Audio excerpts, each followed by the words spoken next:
Wild Root Cream Oil Hair Tonic and the new Wild Root Liquid Cream Shampoo present The Adventures of Sam Spade. Sam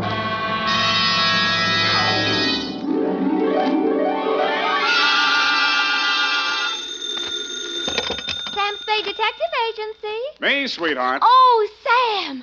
I'm glad you're back in town. So am I, Effie. So am I. Confidentially, I didn't think I'd make it. Confidentially, that is. Was it dangerous, Sam? I should say it was. Why, for the past 24 hours, I've been at it hammer and tongs over hill and dale, through shot and shell. It was enough to turn any ordinary man's blood to ice and his hair pure white. Oh, that sounds terrifying, Sam. I wish it had been only terrifying, Effie. It was blood-curdling, spine-chilling, hair-raising. I was bored. It was also rural and countrified. Well, what happened, Sam? Tell me. You've heard of the Muttons and the Coys? No. And the Boston Massacre? No. Custer's Last Stand? No. Well, put them all together and they spell what I'll shortly begin to dictate, a report which I call, in a burst of clever literary plagiarism, The Farmer's Daughter Caper.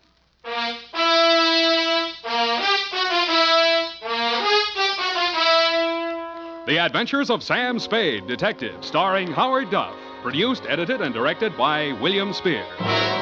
Presented by the makers of Wild Root Cream Oil Hair Tonic, the non-alcoholic hair tonic that contains lanolin. To look your holiday best, friends, be sure to use Wild Root Cream Oil, America's favorite hair tonic. Wild Root Cream Oil grooms your hair neatly and naturally, relieves annoying dryness, removes loose, ugly dandruff. What's more, it's non-alcoholic and contains soothing lanolin. Get Wild Root Cream Oil in the big family-size bottle or handy tube. Ask for it at your drug or toilet goods counter very first chance you get.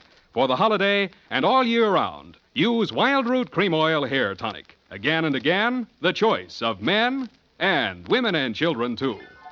And now, with Howard Duff as Spade, Wild Root brings to the air the greatest private detective of them all in The Adventures of Sam Spade.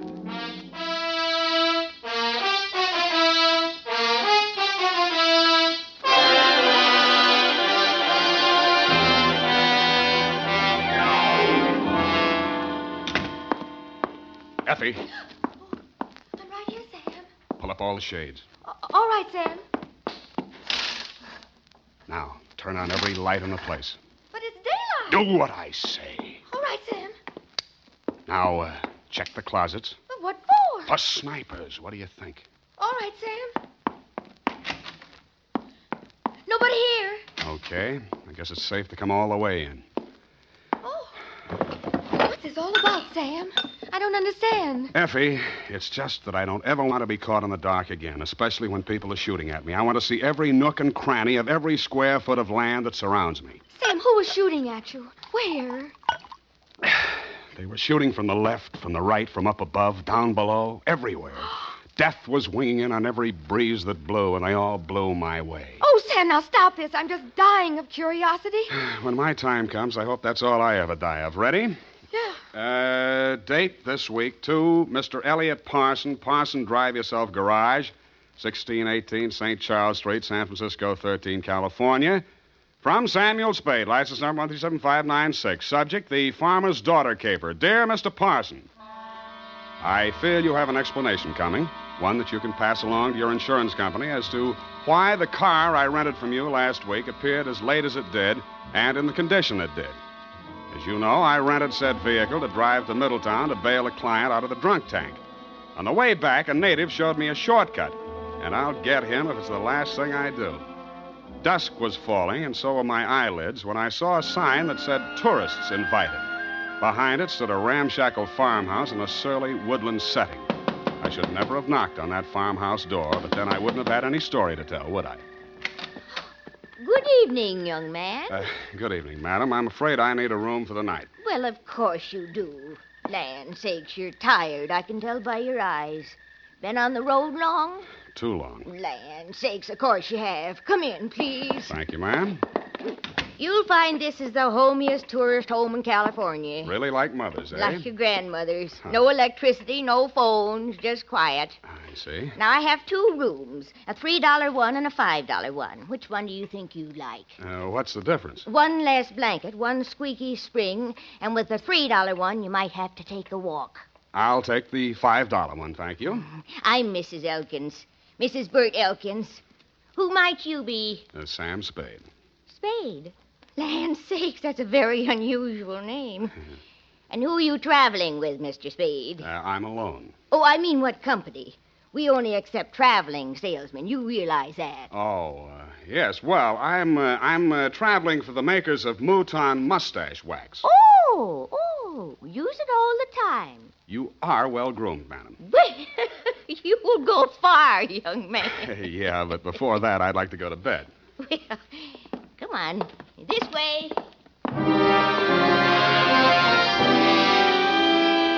She led me upstairs to my $5 room and left me. As lumpy as it was, the bed invited me, but I decided to shave first and thus facilitate an early start in the morning. I poured myself a drink out of my traveling bar kit and then stepped in to shave. It wasn't easy because all I had for light in there was an oil lamp.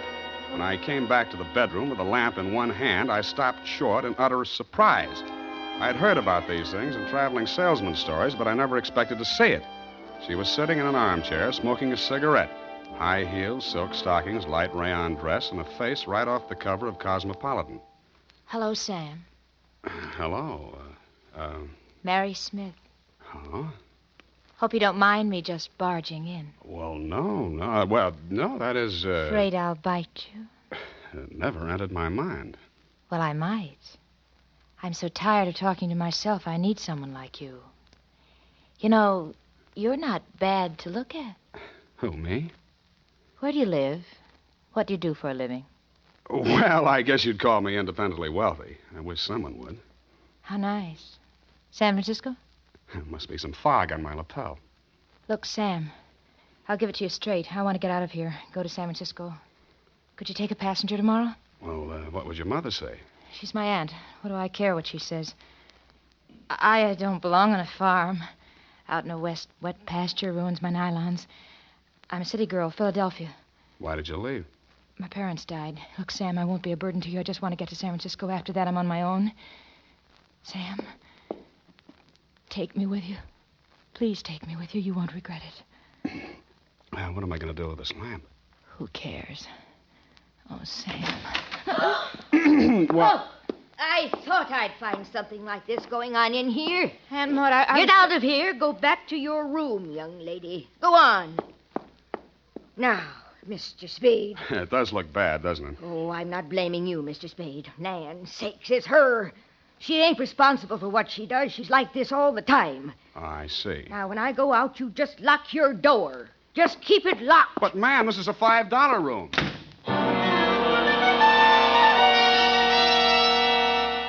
A sleepless hour later, I heard something slide under my door.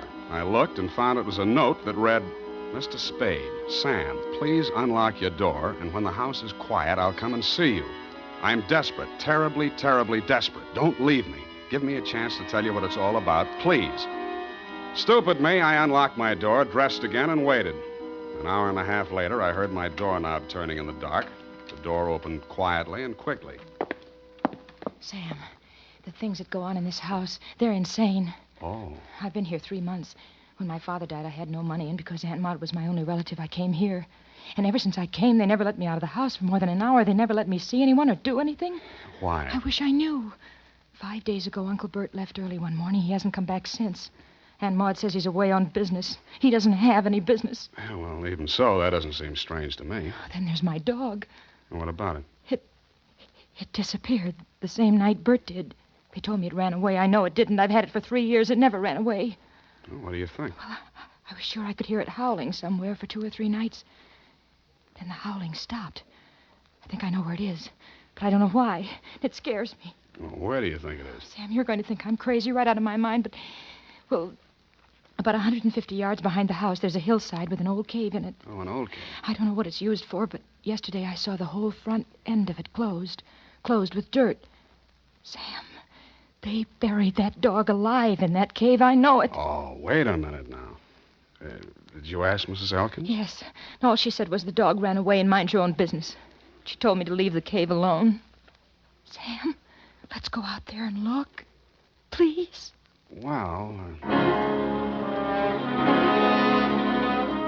So big, brave, stupid Sam, idiot boy, allowed her to show me the back way out of the house, and we sneaked to the barn together. She found a shovel, and we walked to the cave. When my eyes got accustomed to the dark, I saw the entrance had been covered with dirt, and recently.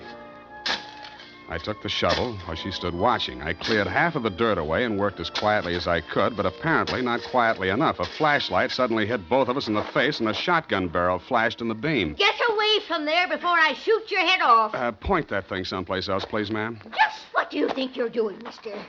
Digging. Mary, you get back to the house. No. Aunt Maud, I won't. Get back to the house before I count 3, or I'll put a load of buckshot right through you. Now, 1. Aunt Maud, my dog is in there. 2. All right, I'll go. Now, Mrs. Elkins, suppose you put that gun down and tell me what this is all about. I got one thing to say to you, mister. Get in your car and get out of here, and don't waste any time doing it. But, madam, Your suitcase is in the car, and your $5 is with it. Yeah, but... Now get, before I shoot you as a trespasser. And I could do it, mister. Land sakes, I could do it. Now get.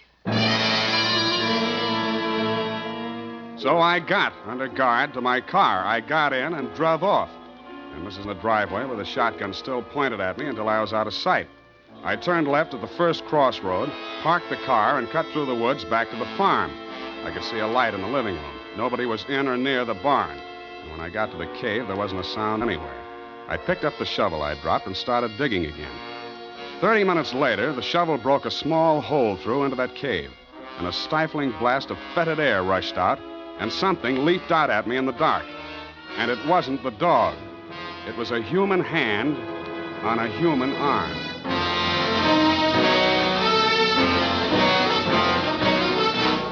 The makers of Wild Root Cream Oil are presenting the weekly Sunday adventure of America's favorite private detective, Sam Spade.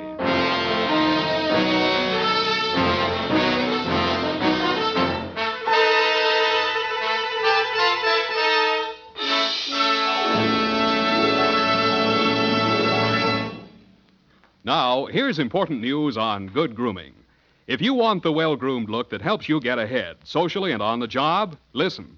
Recently, thousands of people from coast to coast who actually purchased Wild Root Cream Oil were asked, how does Wild Root Cream Oil compare with the hair tonic you previously used? The results were amazing. Better than 4 out of 5 who replied said they preferred Wild Root Cream Oil. Remember, non-alcoholic Wild Root Cream Oil contains lanolin. It grooms the hair naturally, relieves dryness, and removes loose, ugly dandruff.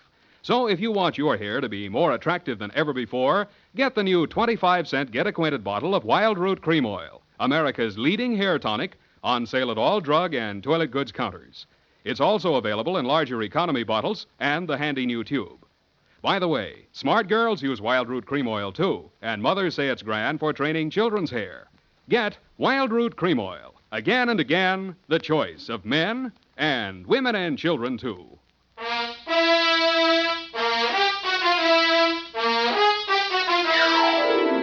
And now, back to the Farmer's Daughter Caper, tonight's adventure with Sam Spade. In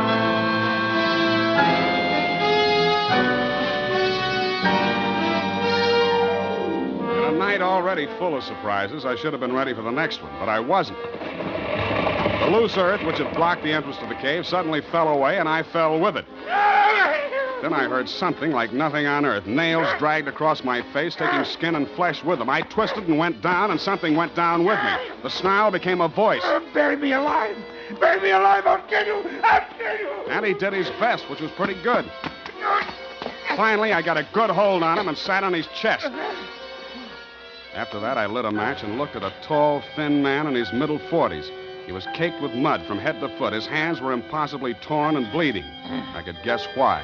Judging from the stubble on his face, he'd been bottled up in that cave at least 5 days. How he was still alive, I didn't know. He acted like a madman, and he had every right to. But surprise, when his eyelids fluttered open again, he read a very sane line. I'm all done in. You got a drink, friend? Not on me.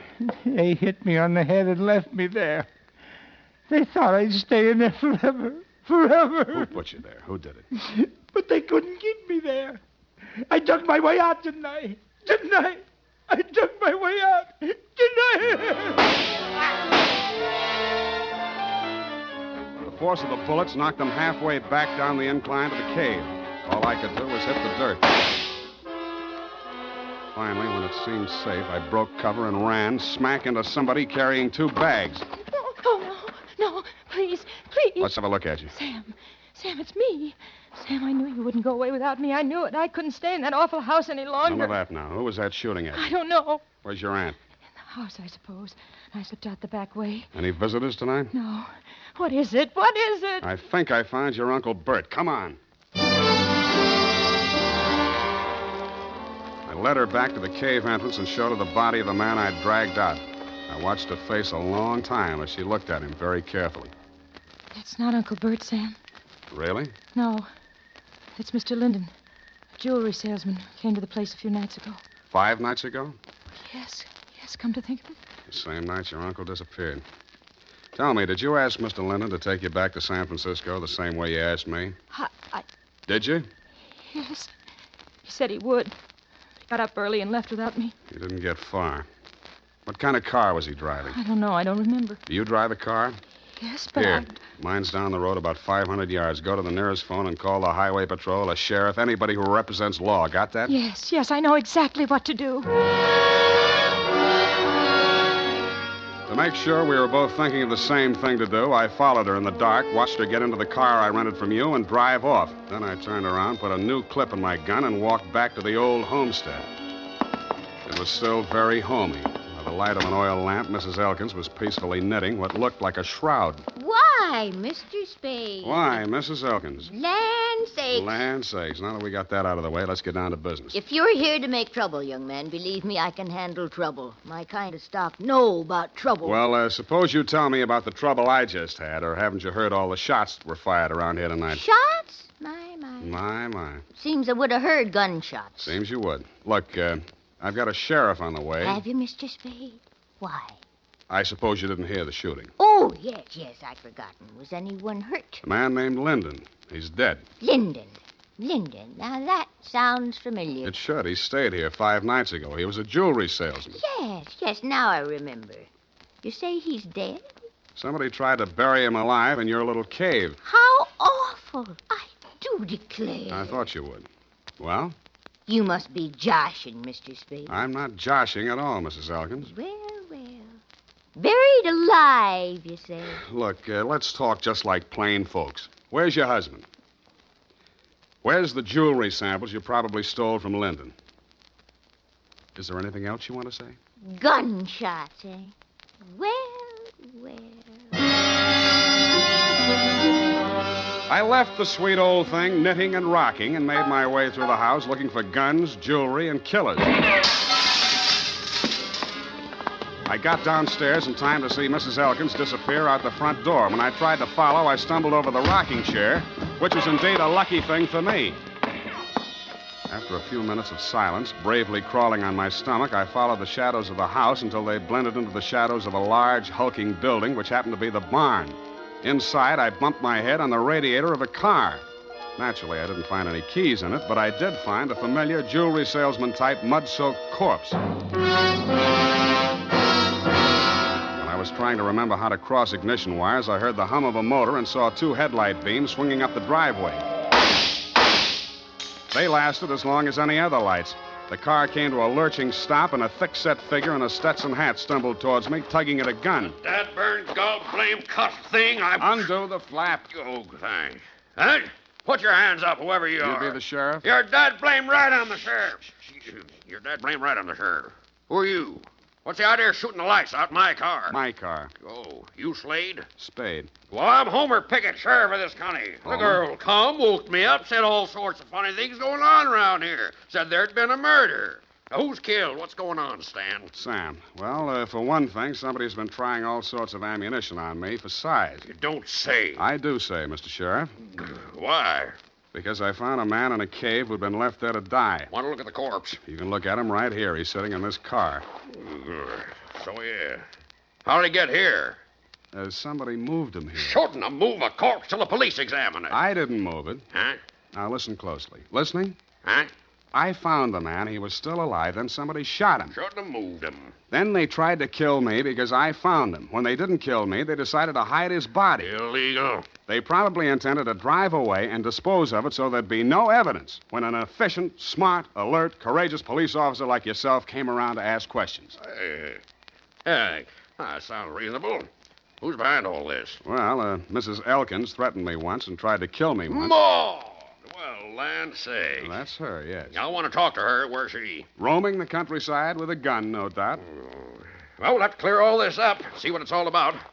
Now, who's this fellow in the car? His name's James Linden. Got a pencil? Better write that down. Tilden, huh? Linden. Well, By any strange coincidence, Sheriff, do you happen to know a man named Dundee, San Francisco homicide? Lieutenant Dundee, old Tom. Old Tom, yes. Shucks, I learned everything I know about police work from him. Yeah, well, that figures. And law's law. Dundee always said. Yeah, I've heard him say it, Sheriff, but... And I aim to enforce it around here. One side, Mr. Slade. Spade. Hey, you'll be sorry. Well, Now look here, all you Elkins. This is Homer Pickett talking, and I ain't no small-town constable. I'm the sheriff of this county. You'll get a square deal from me, but first I order you in the name of the law to throw down your guns. Well? My. you all right? Nothing but my feelings hurt. Oh, I warned you. I thought that'd do some good. Well, now you know. Hey, look, maybe it did do some good. I'm giving up, Sheriff. I'm giving up. It's me, Mrs. Elkins. She came across the farmyard as the first light was showing in the eastern sky. Her hands were above her head. One held a shotgun. Maud! Get back where you belong, Maud! We could hear, but we couldn't see him. Maud stopped, hesitated for a moment, and then began running towards us. She almost made it. I ran out to drag her back, expecting any second to be the target for the night. There was a sudden and curious silence as I pulled her into the barn. She was still alive. Land sakes. That man's been missing everybody all night. Never thought he'd be able to hit me. Easy. I come from good stock. I'm no criminal, Mr. Spade. Sheriff, you know that. Yeah, I know, Maud. I know. Let me take a look at you. You'll be okay. Don't blame Bert too much. He wanted to have money once in his life. So when this man came along with all the jewelry, Bert went out of his mind, I guess. He put the man in the cave. And the dog, too. So the dog wouldn't call attention to him. And then he took the man's car, went into San Francisco to try to sell the jewels and the underwear. No luck, huh? Bert says they laughed at him. The jewels was just paste, samples. And he came back and found me at the cave, and he figured he had to knock us both off. I just stuck by him all the way. Now he's like a tiger that smelled blood. No telling what he'll do. We'll have to get help, Spade. Roadblocks, bloodhound. No, this is his land. He won't run. He'll hide here. Where? Why, in the cave. Well, I reasoned, one, that no matter how much a man loved his land, he was not going to let himself be trapped in a cave with only one exit. And two, it followed, therefore, that if he did hide in the cave, there was more than one way out, which the late Linden hadn't found. Sheriff Pickett volunteered to watch the front of the cave while I looked around for a rear exit. After a 20-minute search, which netted me nothing, I remembered the car parked inside the barn and how quickly Elkins had carried Linden's body to it. I went back there and took a look around. In a corner of the barn, I found a trail of dirt leading to a bale of hay. When I moved the bale, I found, you guessed it, a trap door. I pulled it open, caught a familiar whiff of used-up air, and lowered myself into a black hole that turned out to be a passageway. I cautiously made my way forward in the darkness for a few yards. Who is it? Who is it?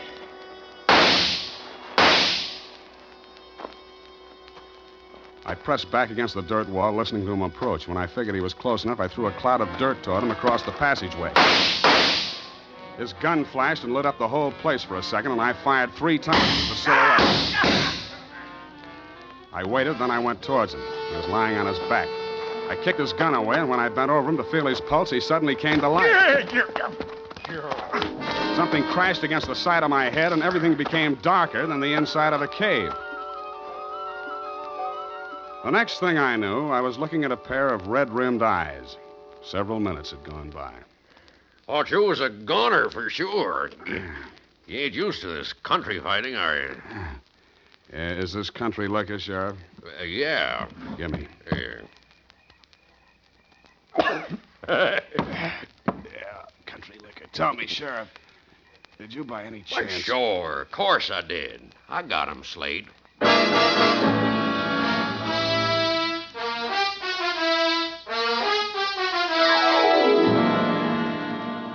Period and a report. Sam, Hmm?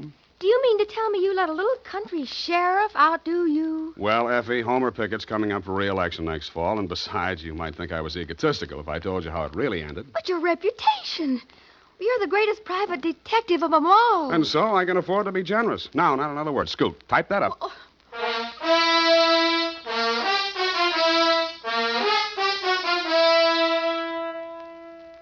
If your supply of Wild Root Cream Oil Hair Tonic is getting low, better make a note to get some more tonight or first thing tomorrow. Remember, Wild Root Cream Oil is the famous hair tonic that grooms your hair neatly and naturally, relieves dryness, removes loose dandruff. Always keep a big bottle or tube on hand.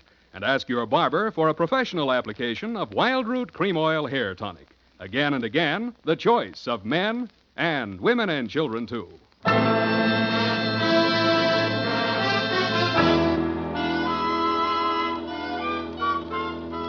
Well, here it is, Sam. Let me see. Let me see here. F. You rewrote the ending. I had to, Sam.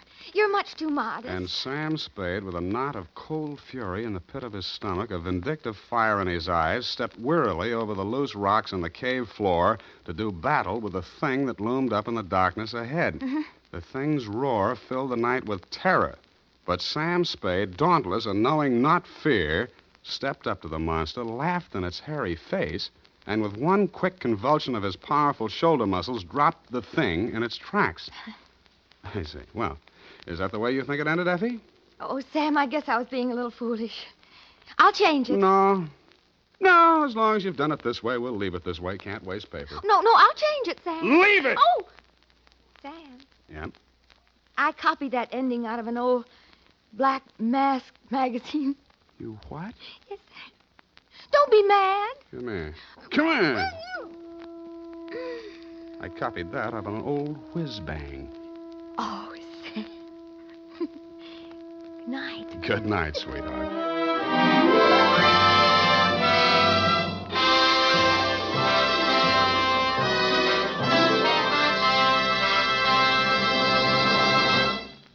The Adventures of Sam Spade are produced and directed by William Spier. Sam Spade is played by Howard Duff. Lurene Tuttle is Effie.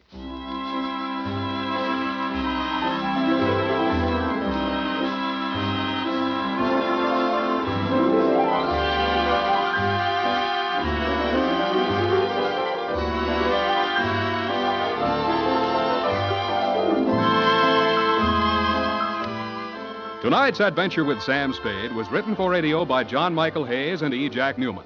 Musical direction by Lud Gluskin, with score composed by Pierre and Renee Garrigang. Join us again next Sunday when producer William Spier presents another adventure with Sam Spade, brought to you by Wild Root Cream Oil. Again and again, the choice of men and women and children, too. This is Dick Joy speaking.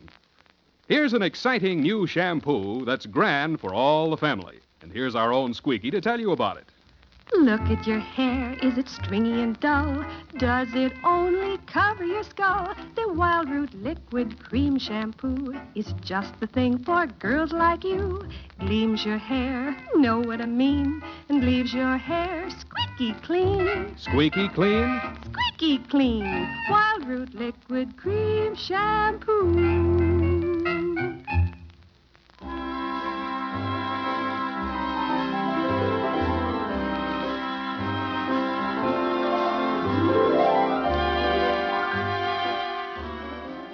Stay tuned for the Summer Symphony with Katherine Grayson on NBC.